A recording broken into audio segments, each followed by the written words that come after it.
haven't made a video in a while. I have a lot of footage. Just had trouble with my phone and the computer, and they wouldn't talk. And I couldn't unload the videos and all sorts of things. Plus, my day job has been keeping me fairly busy. But I do have some. I got about half edited, a couple hours of videos to put up. But in the meantime, I have a little project I'm working on. This is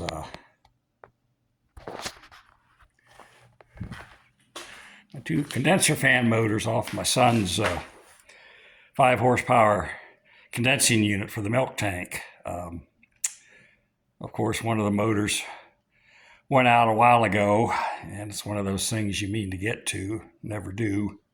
But the other motor went out. So it's kind of become imperative to get these things working. This is the one fan unit I haven't tore into yet. To have this motor has this ring where you can get them with tabs that mount through these rubber isolators to the fan guard. I looked around. These motors are pretty hard to find and quite expensive.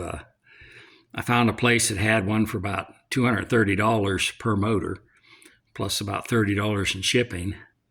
I ordered one, and they sent me a note back and said the price had went up $50. Did I still want it? So that had put the motor up over $300 with shipping and tax. So I declined their offer, and I found a Century motor. It's a universal motor. You mount it in mainly for air conditioning units. It can be mounted fan shaft up or shaft down. I'm going to be running it horizontal, so that shouldn't matter too much. But they send a bunch of things with you with the motor, a bunch of plugs. They worry about getting these unused holes plugged to keep the water out of the motor, I guess. But it's going to be an undercover. I'll go ahead and put the plugs in. I'll leave one out in the bottom on both ends so water can drain out if it happens to get in there. But what I did is I came with some extra nuts, and I cut some angles, just some, and one around here where it went to. There it is. Cut some angles. This one's a little crooked. It's the first one I cut. Have to get the bandsaw set up. I have to cut 4 more for the other motor, but I cut and drilled holes for number 8, and just happens these are 1x1 angles, and the spacing just worked out very well. So I made some shims to keep it centered in the motor. I'm just going to tack weld those on. And the motor came with a capacitor. You can see on this motor how it's mounted. But I was able to, the new capacitors that came in are a little bit bigger, but they're the same case size, so I can snap this cover over it. And I have to turn this back over if I can. Pull my wedges out. There we go. So this will be the side of the motor facing away from the coil.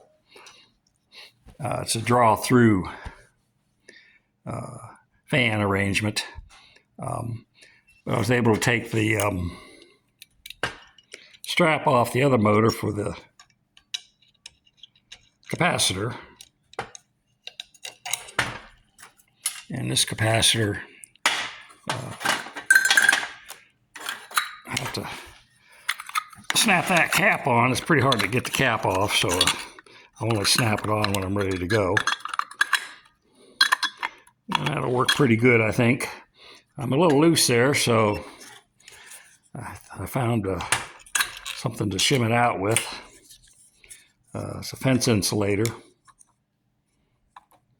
Well, this is a good one. It's not broken yet. I got plenty of broken ones around, but we'll take and put that in there like that. I'll cut this off right here at the bend. I got plenty of broken ones out in the barn. So that should work real nice. That should clamp it down tight. That hook will keep it from falling off. And the wiring. Now this is made for a condenser unit where you have a run capacitor, start run for the compressor and condenser fans. So they just gave you 3 long wires. The brown one is to the condenser capacitor. So I'm going to take and route this one up to the capacitor terminal. Fast on. I got some new fast ons. Then I'll take another one and bring it out, another brown wire. I'll take this white wire. Fortunately, I have to cut this diagram off, but I'll cut this white wire and splice the other brown and the 2 whites together. So I only have 2 wires coming into the control box. I put the capacitor in the control box, but it's fairly tight in there. I don't have room for two capacitors. This unit has 2 motors. They're staged. One is on a pressure switch. If the high pressure gets over a certain value, then the second motor kicks on. So this is the motor. After I salvaged everything off of it, there's a through bolt. You take these through bolts off, 2 of them. Of course, you can take the capacitor and the clamp off. That also frees up the end cap of the motor. So you can knock that off, and then this ring will just slide out. Unfortunately, it's a little bit smaller than this motor. And I cut it a little big so we'd get airflow and stuff over the motor. Doesn't need to be up tight against a motor like that. So I'll put that other ring in the lathe and turn the ID bigger and get 2 more of these cut, 4 more cut, drilled. Then I'll buff these off and tack weld them together, and I should be good shape to go. Now these motors were let's see here.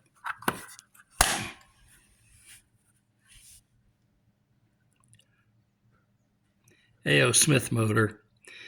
You can see it rotates. Well, that's not going to focus in at all, is it? There we go. From the lead end, it rotates clockwise. These motors, you cannot reverse them or do anything like that. 230 volt. It's 1350 to 1550 RPM. I don't know what they mean by that. It's a 6th horse. These shade pull motors are a little black magic. They kind of run where they want to run. The new motor is let's see here.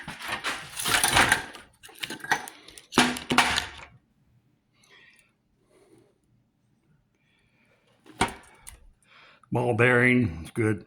1625, but it's a quarter horse. So if it drives the fan a little faster, it'll have more than enough horsepower to handle that. The motor is physically longer. So, and again, these shade pole motors, I don't know how they rate them as far as speed. They kind of have they're not the most efficient motor, kind of a built-in slip when they're running from the capacitor. Varies the voltage, current, phase angle to generate the starting torque. And they are what they are, cheap and reliable, maybe not the most efficient. So that's about it. I'll get this one apart, get it fabbed up, ready to weld, and then when I install them, I'll show them working.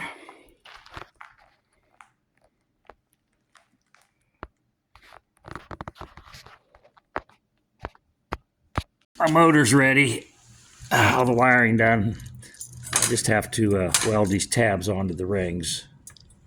So I'll do that while I have the welder out, and then I can put the fans on and mount them up and get them ready to go in. See, old motor's there. Well, I have the fan motor ready to be welded. I want these at the bottom. It's pretty much the same orientation they were before. So when I looked at the fan shroud,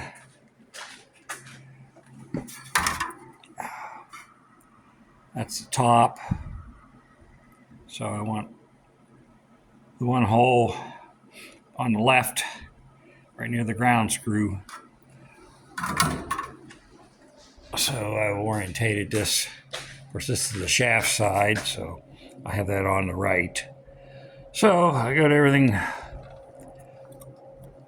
spaced out. I got my wedges in, and I'm going to weld it up, and I'll do the other one.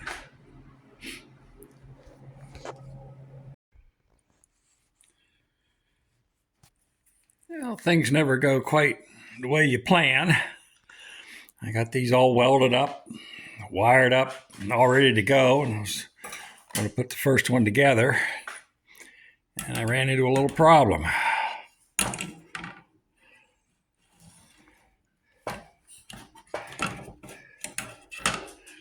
Yeah. The brackets are turning it over. Just angles I welded on are a little bit too wide. They won't fit through the hole in the fan guard. So I have to cut them off and re-drill the holes so I can move them closer to the motor and then re-weld them. So try again. Well, I think I got everything worked out. I re-drilled these holes so the clips clear the inside of this. So the fan guard will mount with those rubber bushings or motor mounts, or whatever they call those things, isolators. So I'll just weld these clips on, put this one together, and then I'll do the other one. We'll call it good.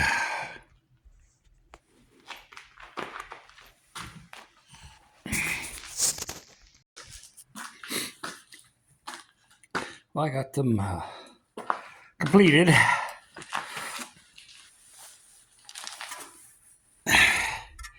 Fans on. You can see the L brackets.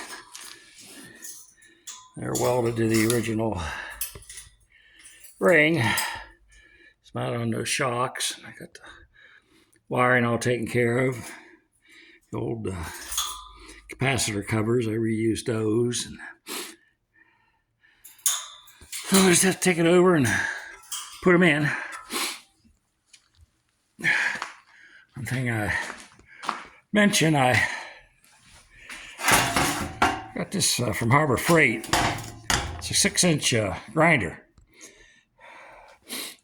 I just have a 4.5-inch wheel on it now, but I need to get some more 6-inch wheels. But it really has the power compared to a 4.5-inch grinder. It really, you can really lay on it and take off some welds, and runs cool, plenty of power. I'm very satisfied with that. Well, I'll load these up and go install them, and we'll see how they turn out. Well, I got them in. This is the 3-horse compressor. That's the 5-horse. So fans are wired up with pressure switches, so only one runs when it's cool out. As the head pressure rises, then the second fan will come on. So get a few warm days here, we'll see if it comes on.